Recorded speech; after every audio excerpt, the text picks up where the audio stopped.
Hello children, welcome to AIMS India's online classes. This is biology session, nutrition in animals. So far we have studied about the different the parts of digestive system and how the parts function. So we have started the mechanism of digestion or physiology of digestion. The digestion of food, especially human beings, it undergoes physical and chemical change. The food undergoes physical and chemical change. So the digestion begins in the mouth, and one by one in the mouth, first the mastication takes place. The food is thoroughly mixed with saliva. The saliva contain an enzyme called salivary amylase or ptyalin, which acts on the starch. The digestion of the starch begins in the mouth or oral cavity.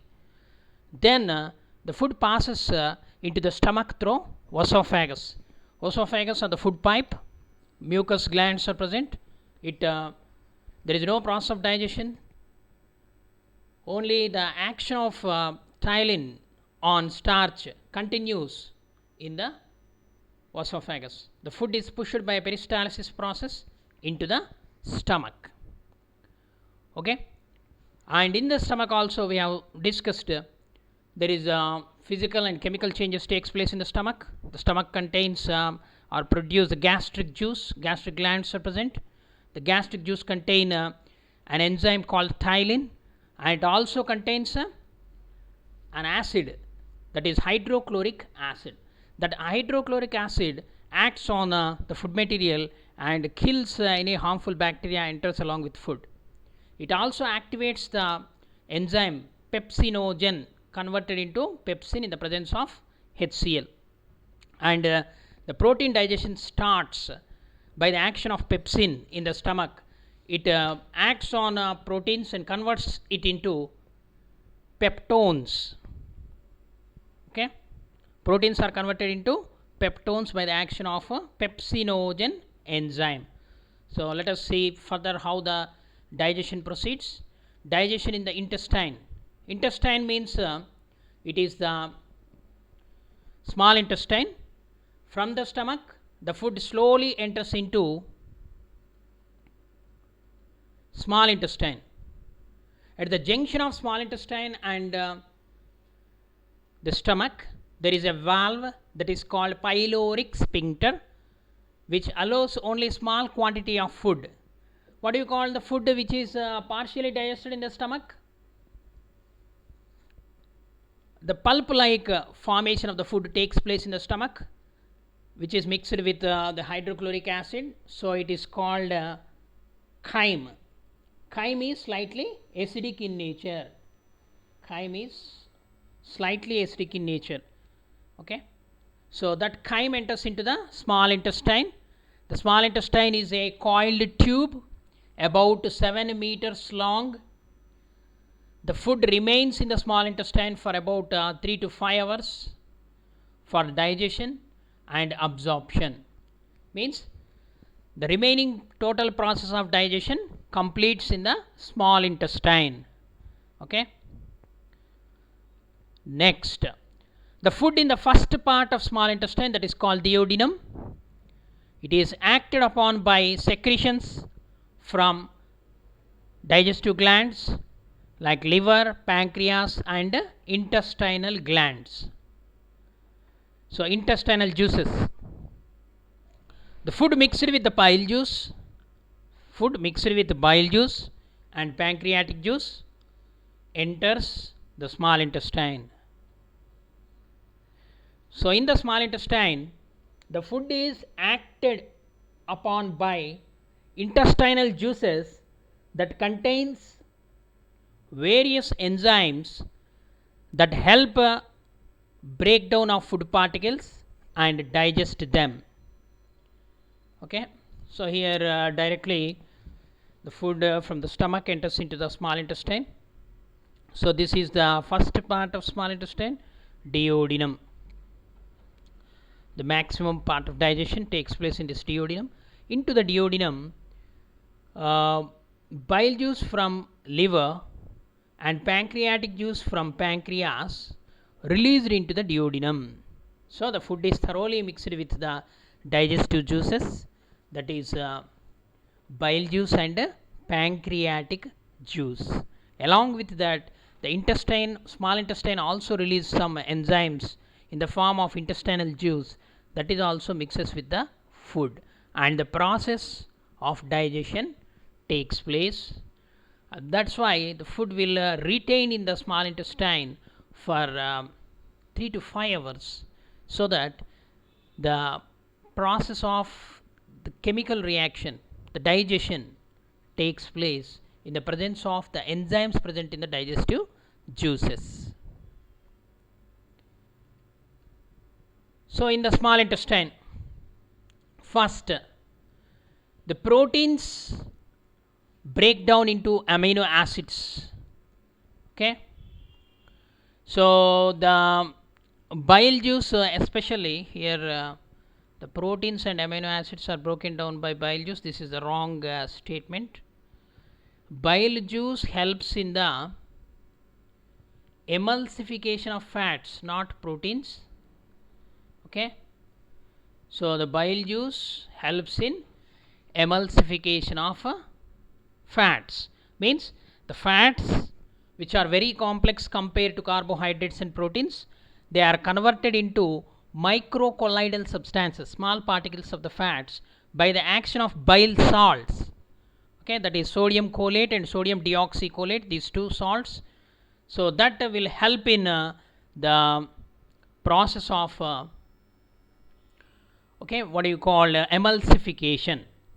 Okay, after that emulsification only the fats are ready for digestion. After emulsification, lipase enzyme acts on the fats and convert it into the fatty acids and glycerol. Okay, so proteins are break down into amino acids.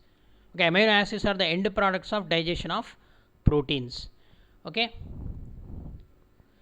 so here the fats, fatty acids and glycerol, the fats are converted into fatty acids and glycerol and are broken down by the intestinal juices, which contain lipase enzyme, and the simple sugars are again the sugars which are disaccharides. Okay, that is sucrose, maltose, galactose, they are all converted into glucose by the action of amylases enzyme. Okay, proteins are converted into amino acids by proteases enzymes, and the fats are converted into fatty acids and glycerol by lipases enzymes, and the carbohydrates are converted to glucose by the action of amylases enzymes. Okay, so here in the small intestine, the total process of digestion completes and end products are produced. What are the end products? All carbohydrates are finally converted into glucose. Glucose is the simplest sugar, absorbable form of sugar. Okay, and all fats are converted into fatty acids and glycerol. These are the end products of digestion of fats. Lipase enzyme acts on the emulsified fats and converts them into fatty acids and glycerol. All proteins, okay, first proteins are converted into peptides, then polypeptides, and finally converted into amino acids. Amino acids are the end product of digestion of proteins. So all this takes place in the ileum of the small intestine. Finally the end products are produced.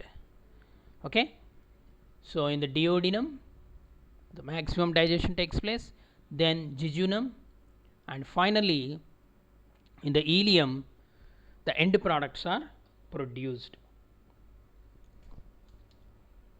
Next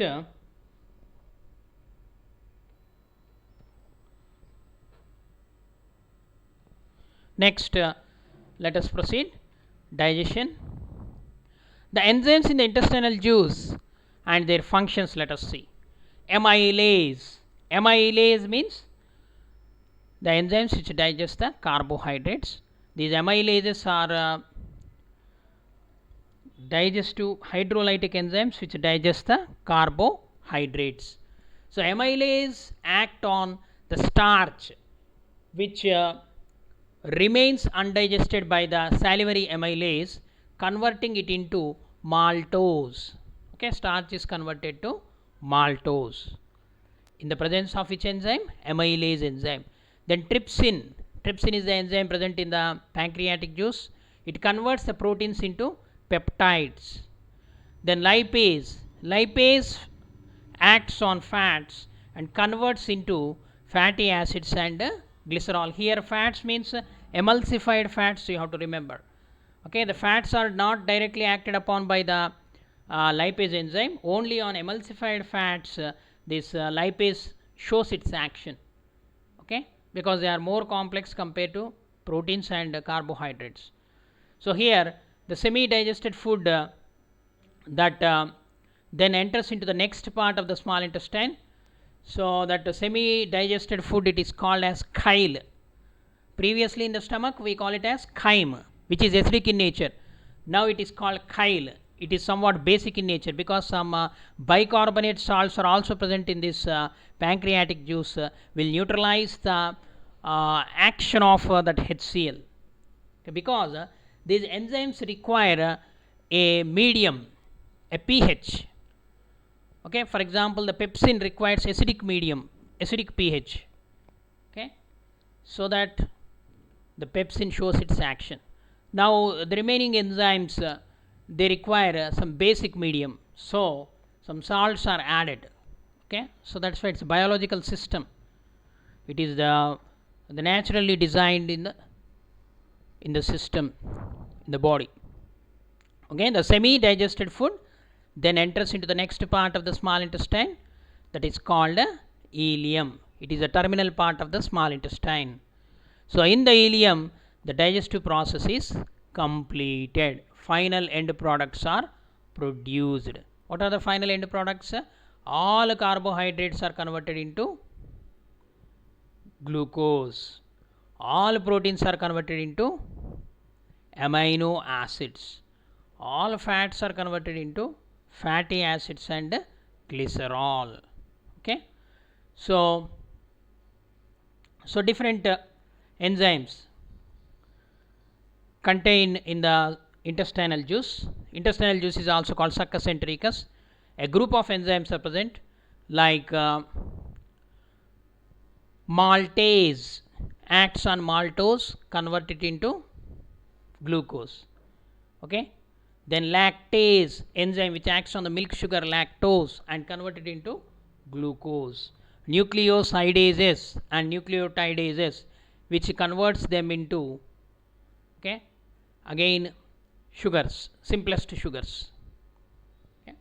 Next for example deoxyribose sugar and ribose sugar, nucleic acids are converted into.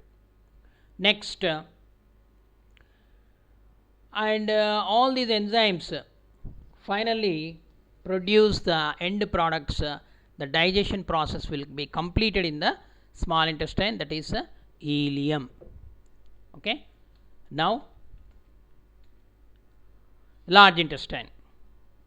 So in the large intestine what happens means the large intestine is the part of the digestive system in vertebrates.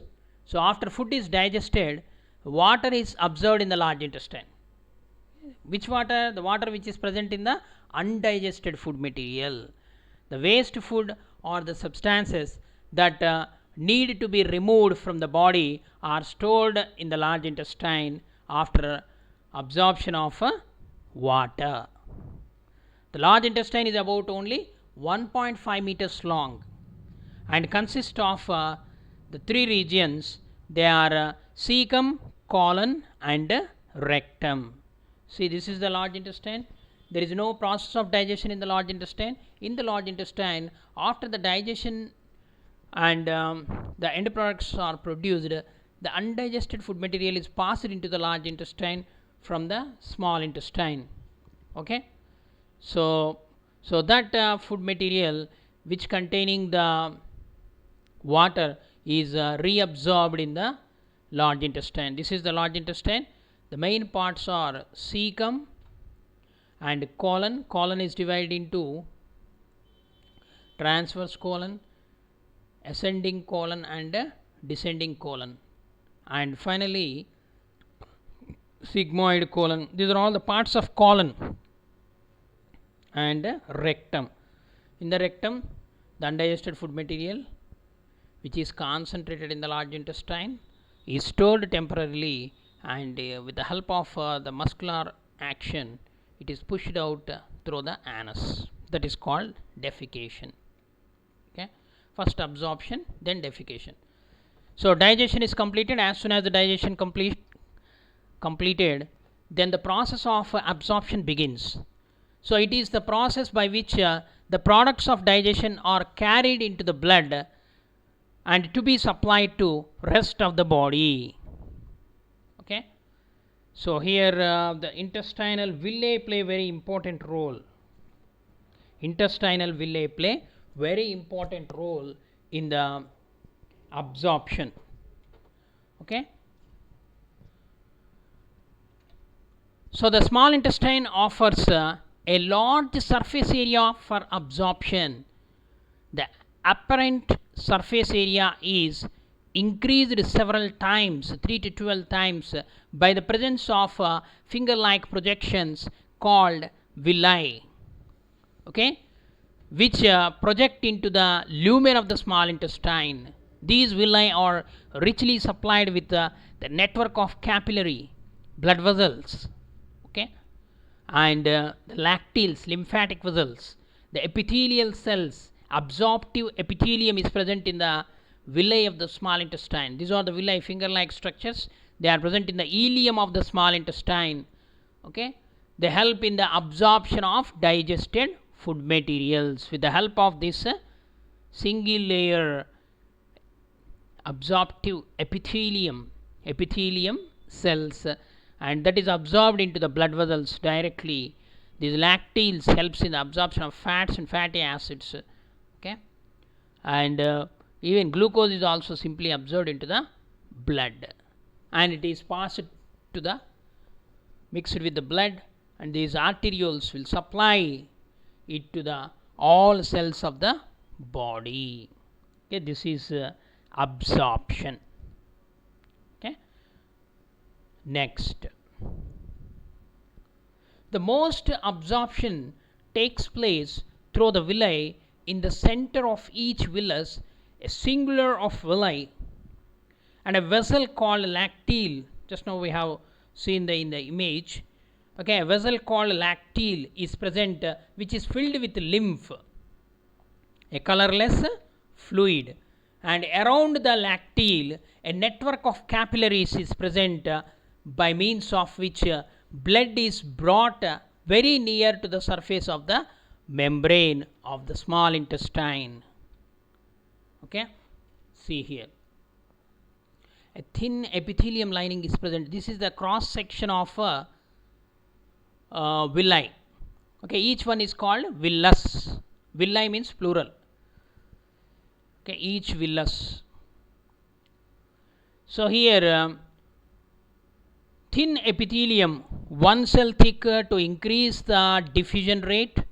Microvilli increase the surface area of absorption, and in the middle you see this brown color structure. It is called lacteal. It is a tiny lymphatic vessel, and it absorbs the fatty acids and glycerol. Then it is richly supplied with blood capillaries and absorbs the glucose and amino acids. So what are the end products of digestion? Glucose is the end product of digestion of carbohydrates. Amino acids, end product of digestion of proteins. Fatty acids and glycerol are the end products of digestion of fats. So all these are observed with the help of these villi. Okay,